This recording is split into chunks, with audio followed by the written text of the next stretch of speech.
Steno वाले बाबू welcomes you.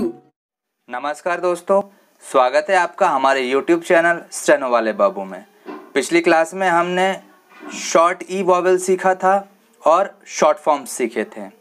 आज की इस क्लास में हम सीखने जा रहे हैं फ्रेजिंग और पंक्चुएशन। तो चलिए शुरू करते हैं। दोस्तों, फ्रेजिंग का मतलब होता है दो शब्दों को जोड़ना, यानी कि जो दो शब्द हैं जो पॉसिबली जोड़े जा सकते हैं शॉर्ट हैंड के अंदर, उनको जोड़ करके एक साथ लिखना, उसी को हम फ्रेजिंग कहते हैं। तो उदाहरण के लिए हम एक एग्जांपल लेके चलते हैं। पहले मैं यहाँ लिख दूँ पॉइंट नंबर 6 फ्रेजिंग।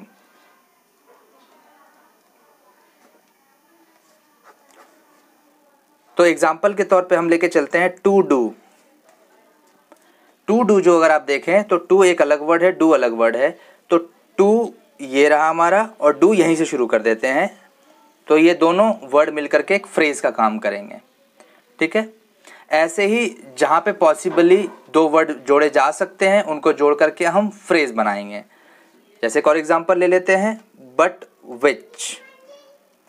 अगर हम बट विच देखें तो ये बट जो है ये बट इस प्रकार से बना और विच यहीं से हम शुरू कर देंगे, तो ये बट विच बन जाएगा। इसके अलावा और भी शॉर्ट फॉर्म्स के साथ हम फ्रेजिंग कर सकते हैं।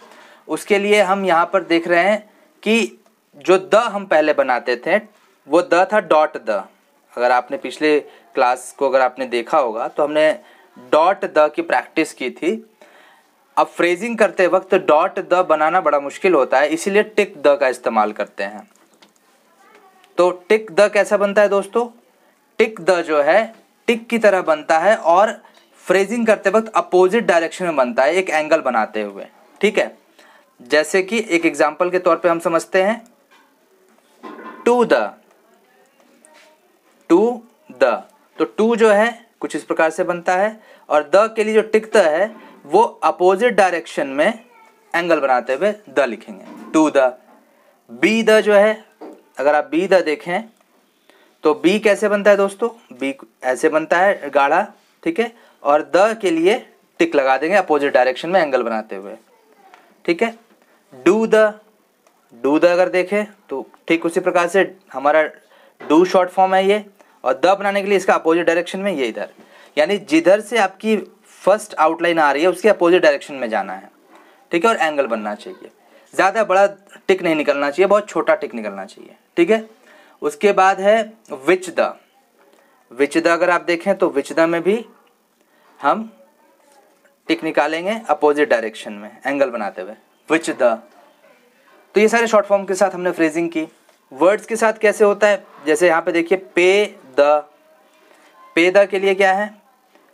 पे का जो है वॉवेल बाद में लगाएंगे, पहले फ्रेजिंग कर लेंगे हम पे द के लिए। फ्रेजिंग करने के बाद ही हमें वॉवेल लगाना है। पेड द देखिए, अगर हम पेड द देखें तो पी कॉन्सोनेंट, डी कॉन्सोनेंट और द जो है टिक द अपोजिट डायरेक्शन में, और वॉवेल लगा देना है ए का।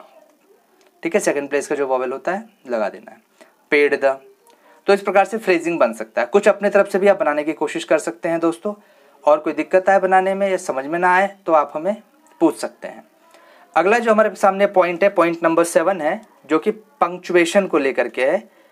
पंक्चुएशन जो है दोस्तों, अगर आपने किसी भी लैंग्वेज में हिंदी या इंग्लिश में देखा होगा, जो कॉमा होता है, क्वेश्चन मार्क होता है, या विस्मयादिबोधक चिन्ह जिसको बोलते हैं, एक्सक्लेमेटरी मार्क, यही सब पंक्चुएशन के तौर पर हम इस्तेमाल करते हैं। शॉर्ट हैंड में भी हमारे पास एक पंक्चुएशन का एक लिस्ट है जिसमें 5-6 पंक्चुएशन है, वो हमें समझना है।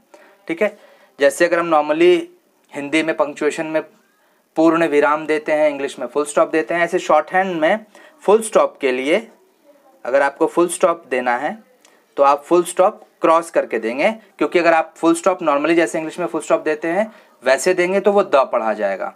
ठीक है, यहाँ अगर आपको याद हो डॉट द, ये डॉट द था ना, ऐसा हो जाएगा, फिर वो फुल स्टॉप नहीं माना जाएगा। फुल स्टॉप के लिए हमें क्रॉस करना है। क्रॉस करते वक्त ये ध्यान रखना है कि वो क्रॉस लाइन पे होना चाहिए। ठीक है, अगला है क्वेश्चन मार्क। अगर आप क्वेश्चन मार्क देखें तो क्वेश्चन मार्क में भी जैसा होता है वैसे ही, और डॉट क्वेश्चन मार्क में होता है उसके लिए हम क्रॉस का निशान लगा देते हैं। एक्सक्लामेटरी मार्क्स होता है, ठीक है, तो एक्सक्लामेशन के लिए भी हम सेम वैसा ही इस्तेमाल करते हैं जैसा कि हम नॉर्मली करते हैं, बस वहाँ पर हमें क्या ध्यान देना है कि डॉट की जगह हमें क्रॉस लगाना है, ठीक है। ऐसे हाइफन है, हाइफन के लिए 2 डैश लगाना है, ठीक है, यहाँ देख सकते हैं हाइफन के लिए 2 डैश है, और डैश के लिए सिंगल लंबा डैश देना है। अगर आप डैश बनाते हैं तो डैश के लिए सिंगल लंबा डैश, ठीक है, छोटा डैश नहीं देना, लंबा डैश देना है, ठीक है। और हाइफन तो आप जानते ही होंगे, जैसे अगर आप मैं बोलूँ हाइफन का एग्जांपल, जैसे कि 2 वर्ड को जोड़ करके जो एक बनाया जाता है वर्ड, उसी में हाइफन इस्तेमाल होता है। जैसे नॉन स्टॉप है, नॉन स्टॉप में हाइफन लगता है, ठीक है। तो ये जो हाइफन है इसको दर्शाने के लिए आप ये इस्तेमाल कर सकते हैं, ठीक है। पैरेंथेसिस क्या होता है दोस्तों? पैरेंथेसिस जो है ब्रैकेट को बोलते हैं, जनरली जो हम ब्रैकेट यूज़ करते हैं उसको पैरेंथेसिस बोलते हैं, और उसके लिए ब्रैकेट की तरह ही बनाया जाता है और बस बीच में कट लगा दिया जाता है, जैसे कि यहाँ पे आप देख सकते हैं, ठीक है। तो आज की क्लास में हमने फ्रेजिंग को सीखा, पंक्चुएशन को सीखा। उम्मीद करता हूँ आपको समझ में आया होगा दोस्तों। अगर कोई भी डाउट हो, कोई भी चीज़ पूछनी हो तो आप कमेंट सेक्शन में जाके पूछ सकते हैं। आज की क्लास के लिए इतना काफ़ी है दोस्तों। मिलते हैं हम अपनी अगली क्लास में, जिसमें हम एक्सरसाइज 1 करेंगे, जिसको आपको प्रैक्टिस करना है, ठीक है।